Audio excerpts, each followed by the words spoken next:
Listen up, Saints Nation. We are staring at a pivotal moment in New Orleans history right now. The phone lines are buzzing, and the rumors are flying faster than I have ever seen in the Big Easy. We are talking about potential trades involving a former franchise face that could shake up the entire league, massive defensive spending that signals a culture change, and the absolute necessity of protecting our future under center. The decisions made in the next few weeks will define this franchise for the next decade. Do not blink, because what I'm about to tell you changes everything for the black and gold. Let's get into it.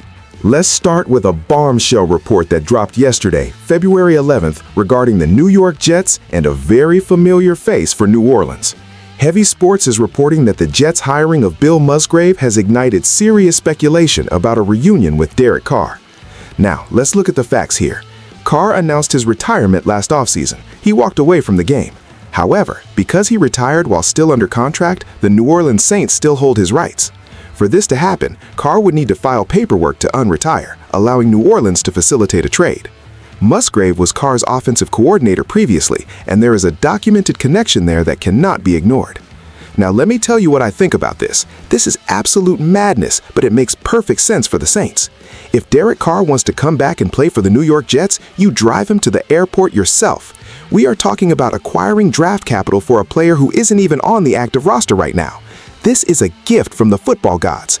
You have moved on. You have Tyler Shuff. The page has turned. But if the Jets are desperate enough to call Mickey Loomis about a retired quarterback because they hired their old coach, you listen. This isn't just a rumor. It is a potential asset recovery mission. The implications for the salary cap and draft stock are enormous. If New Orleans can squeeze a mid-round pick out of New York for a guy sitting on his couch, that is a masterclass in management. But don't get it twisted. This only works if Carr actually wants to return to the grind. Is he done, or does the Musgrave connection pull him back in? The Saints are sitting in the power position here. They hold the cards. They hold the rights. And if this trade goes through, it clears the deck completely for the new era. You cannot let sentimentality get in the way of business. If the Jets want to make a desperate move, you let them, and you take their draft picks to build the future in New Orleans. This is a strategic opportunity that simply does not happen every day in the National Football League, and the front office needs to be aggressive. Listen, these updates are happening fast, and you cannot afford to miss a single beat of this critical offseason. If you want the inside scoop on every trade, signing, and draft move before anyone else, hit that subscribe button right now. Do not be the last to know. While we look at potential departures, the front office is looking to bring the hammer down on defense. Sports Illustrated reported yesterday that the Saints are preparing an aggressive push for a veteran safety currently with the Baltimore Ravens. The numbers being thrown around are serious.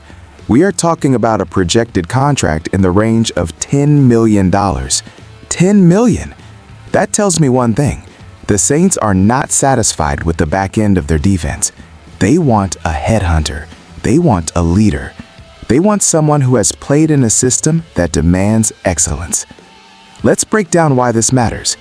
The NFC South is a division where you need to punish receivers crossing the middle. You look at what the Ravens do.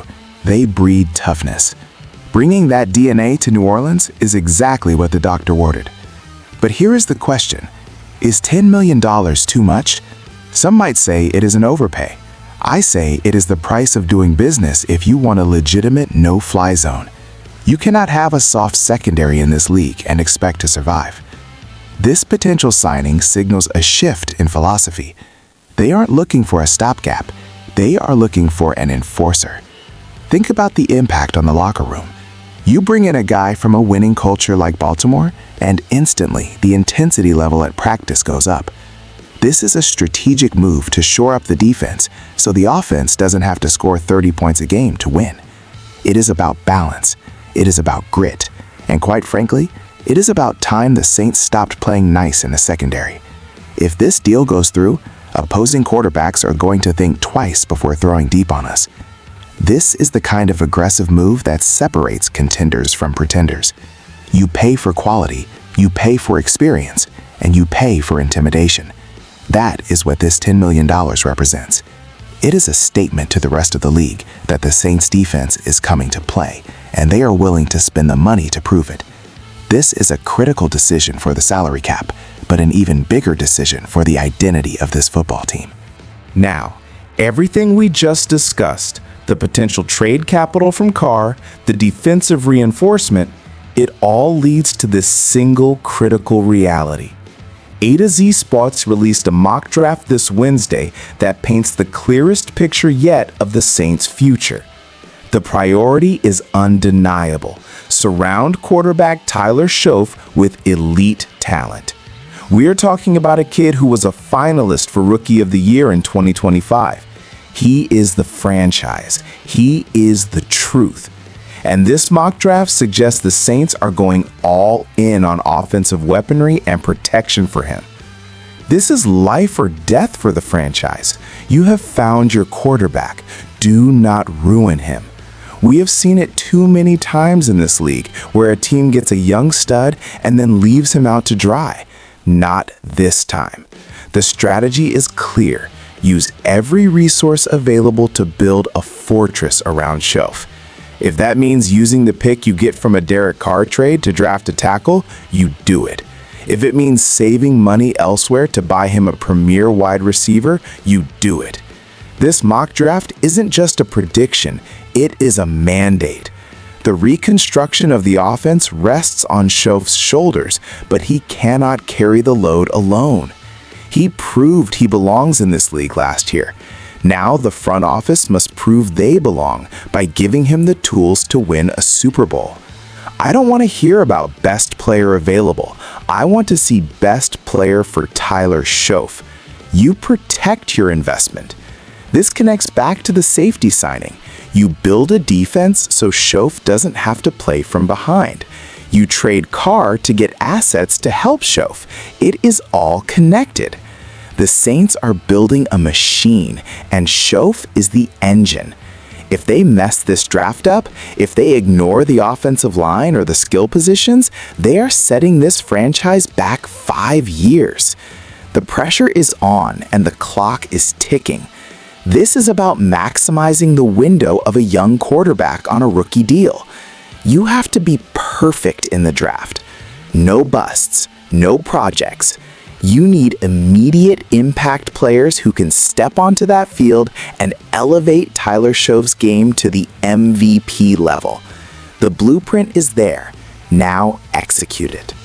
We are at a crossroads, Saints Nation. The front office is maneuvering.